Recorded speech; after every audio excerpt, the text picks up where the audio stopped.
ऐसा दुश्मन बहुत खतरनाक है जो आपकी सोच को आपके ही खिलाफ इस्तेमाल करे और जरूरत पड़ने पर आपकी सोच भी बदल दे। दुनिया में सबसे खतरनाक इन्फेक्शन कौन सा होता है? क्या वायरस सबसे खतरनाक होते हैं, जैसे कोरोना या डेंगू या जो वायरल फीवर होते रहते हैं, इन्फ्लुएंजा? नहीं, क्योंकि जितने वायरल इन्फेक्शन है उनकी एक खासियत होती है कि ये सेल्फ लिमिटिंग होते हैं। यानी कि हर वायरस का एक टाइम होता है, उसके बाद वो खुद ही खत्म हो जाता है। चाहे कोरोना ही क्यों ना हो, उसका भी एक टाइम होता है, उसके बाद वायरस खत्म हो जाते हैं। क्योंकि ऐसा लगता है जैसे कि वायरस आपको मारने नहीं आया है, बल्कि वो पार्टी करने के लिए आया है। पार्टी ओवर और वायरस खत्म। तो फिर दूसरी कौन सी चीज है जो सबसे ज्यादा खतरनाक है? बैक्टीरिया? नहीं, क्योंकि अब हमारे पास इतने ज्यादा एंटीबायोटिक हैं कि पहले जो बीमारियां बैक्टीरियल इन्फेक्शन खतरनाक माने जाते थे, जैसे प्लेग, ट्यूबरकुलोसिस या लेप्रोसी, कुष्ठ रोग, अब सब चीजें ठीक हो जाती हैं। सारी चीजें ठीक करना आसान है। तो फिर वो कौन सी चीज है जो सबसे ज्यादा खतरनाक है? क्या फंगस? शायद हाँ। क्यों कह रहा हूं मैं ऐसा? क्योंकि फंगस कुछ ऐसे केमिकल बनाते हैं जो कि कोई प्लांट नहीं बनाते। जैसे कि मैं 3-4 एग्जांपल्स बताता हूँ। पहला है एर्गोट, दूसरा है साइलोसाइबिन, तीसरा है पेनिसिलिन और चौथा है कॉर्डिसेप्स। पहला एग्जांपल एर्गोट। जो बालियों वाले पेड़ होते हैं उनमें एक फंगस लगता है एर्गोट, और ये केमिकल बनाता है, उसका नाम है LSD।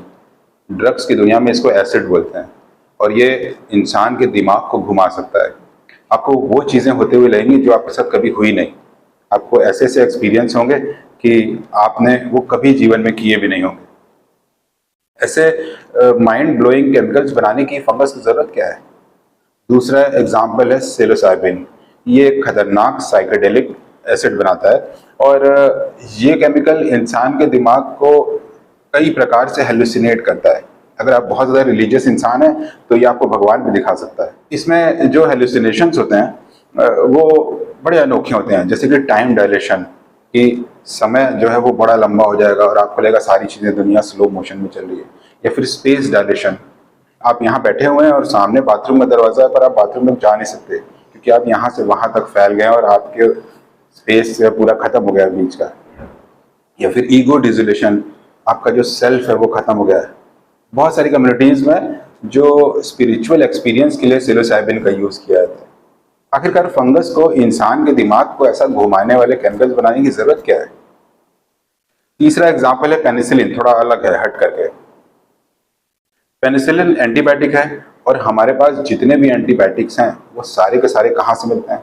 फंगस से। क्यों? आज से कुछ साल पहले जब एंटीबायोटिक की खोज नहीं हुई थी तो इंसान की मॉर्टेलिटी रेट बहुत ज़्यादा थी।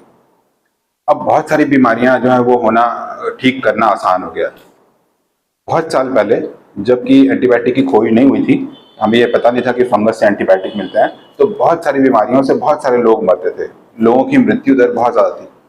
और तब से जब से एंटीबायोटिक की खोज हुई है, मृत्यु दर इतनी ड्रॉप हो गई है कि इंसान की आबादी कई गुना तेजी से बढ़ रही है। ऐसा लग रहा है कि फंगस इंसान की खेती कर रहे हैं, लेकिन फंगस ऐसा क्यों करना चाहेंगे? मैं बताता हूँ क्यों। फंगस को क्या पसंद होता है? गर्म टेम्परेचर, उमस, ह्यूमिडिटी। और अगर पूरी धरती को एक अखंड फंगस राष्ट्र बनाना है तो धरती का टेम्परेचर 1-2 डिग्री बढ़ाना होगा, ग्लोबल वार्मिंग करनी होगी। ये ग्लोबल वार्मिंग कौन करेगा? इंसान।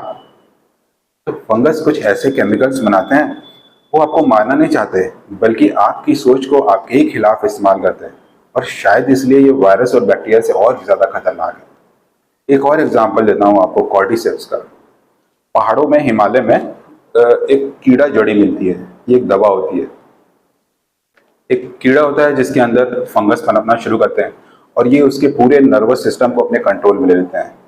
कीड़े को अचानक बहुत अच्छा लगने लगता है, वो बहुत ज़्यादा खाना खाने लगता है। इतना ज़्यादा खाना खाता है कि उसका पेट फट जाता है और वो मर जाता है। लेकिन ये फंगस कीड़े के मोटर सिस्टम को कंट्रोल करते हैं और कीड़ा फिर भी चल रहा होता है। यानी कि उसके ब्रेन में चलने वाली मांसपेशियों की हरकत के लिए फंगस वहाँ पर सिग्नल्स लगातार जनरेट करता रहता है। तो ये मरा हुआ कीड़ा जिसका पेट फट चुका है, ये लगातार चलता रहता है, वहां पहुंचता है जहां पर कि फंगस के पनपने के लिए सही जगह हो, थोड़ी छांव हो, नमी हो, थोड़ी उमस हो, गर्मी हो। फिर उस जगह जाकर के फंगस अपने कंट्रोल से हटा लेता है, कीड़ा जमीन पे गिर जाता है, और कीड़े के सर को फोड़ते हुए फंगस के फ्रूटिंग बॉडी निकलती है, फूल खिल जाता है, और इसमें से जो स्पोर्स निकलते हैं चारों तरफ फैलते हैं, बहुत सारे दूसरे कीड़ों में घुस जाते हैं। सारे कीड़े जो है वो ऐसे ज़ॉम्बी बन जाते हैं। हिमालय में लोग जानते हैं इसके बारे में और इसको बिनते हैं और ये एक दवा की तरह से यूज़ होती है और ये बड़ी महंगी दवा होती है, करीब 20 लाख रुपए किलो। काम क्या करती है? जब ये मरा हुआ कीड़ा और उसमें से निकले हुआ सूखा हुआ फंगस का पौधा मिलता है और लोग इसे खाते हैं तो अंदर से अचानक अच्छा महसूस होने लगता है, सारा सिस्टम लगता है, लिवर, किडनी, हार्ट अच्छा काम करने लगा है, आप ज़्यादा यंग महसूस करने लगते हैं। एक और एग्जाम्पल है डर्मेटोफाइट, यानी कि स्किन का फंगस। और ये जानबूझकर एक खास स्ट्रेटजी अपनाता है। ये एक ऐसी जगह पे पनपता है आपकी अंडरवियर के अंदर जहाँ पर कि आप सोचते हैं कि पोस्टपोन कर देते हैं कि डॉक्टर के पास कौन जाए, ऐसी जगह दिखाना पड़ेगा और बहुत दिन आप उसे पालते रहते हैं।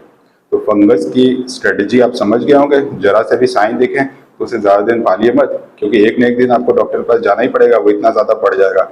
ज़रा सा साइन दिखे पहले ही डॉक्टर के पास जाइए। तो मैंने बताया बहुत सारे एग्जांपल्स। अर्गोट जो एलएसडी ड्रग बनाता है, सिलोसाइबिन जो स्पिरिचुअल एक्सपीरियंसेस कराता है, पेनिसिलिन जो कि हमारी आबादी बढ़ाने में इतना मददगार रहा है, और डर्मेटोफाइट, कॉर्डिसेप्स जो कि इस तरीके से ज़ॉम्बी कीड़े बनाता है।